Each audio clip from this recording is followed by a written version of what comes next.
Yang ketiga, dialog dan kerjasama. Nah, jadi dasar dari kerjasama harus ada dialog.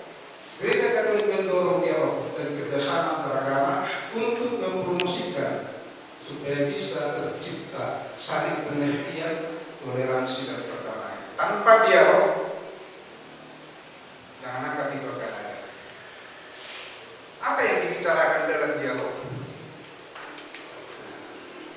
Beberapa kali kita terjun dalam dialog dengan agama yang berbeda, yaitu mencari apa yang sama di antara kita.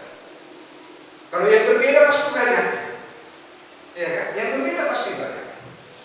Tapi tujuan dari dialog itu adalah mencari apa yang sama di antara kita supaya kita bisa bekerja sama. Kalau semuanya berbeda, memang tak bisa kita ketemu. Seperti pula juga antara si pria dengan si wanita tadi kan, harus mencari aspek-aspek yang sama di antara mereka supaya bisa ketemu. Maka bisa membangun sebuah kerjasama yang baik. Kalau toh semuanya berbeda sampai kapan pun tak bisa menjadi kerjasama yang baik. Yang keempat, menghormati perbedaan. Gereja Katolik mengajarkan bahwa perbedaan agama dan kepercayaan adalah kekayaan yang harus dihormati dan diapresiasi. Kenapa menjadi kekayaan? Karena bisa saling mengisi, bisa saling melengkapi. Apa yang ada pada saya tidak ada pada dia, saya sumbangkan. Demikian sebaliknya, apa yang kurang dalam keyakinan saya bisa ditambahkan oleh dia. Maka saling mengisi untuk semakin melengkapi.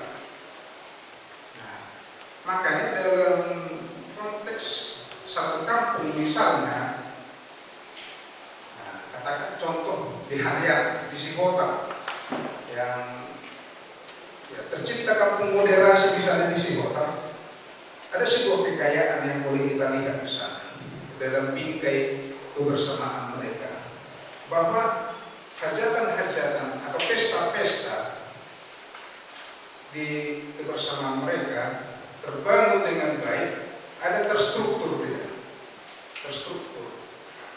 Nah, siapa yang harus mengerjakan, misalnya seperti tadi memotong korban, memotong lembu misalnya kan, siapa yang mengerjakan sudah terstruktur.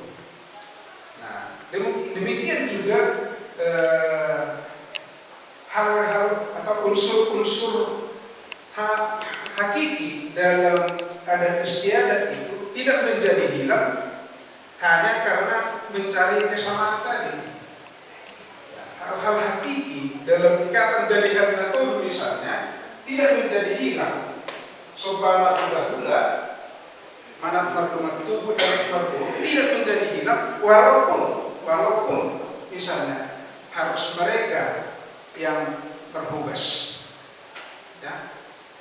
Nah, ada bertugas itu kan pihak buruh.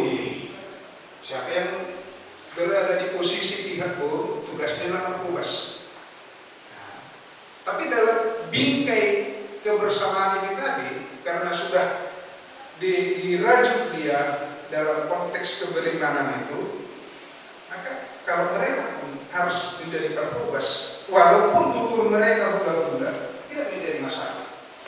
Jadi tidak mengabaikan atau tidak menghilangkan unsur-unsur itu. Nah, itu enak.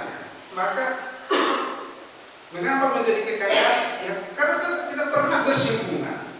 Dewasa kami berbahasa orang Indo, tapi budak-budak. Karena terjadi persoalan seperti itu. Karena ada nilai yang perlu dibangun di sana untuk sebuah kebersamaan. Karena perbedaan iman yang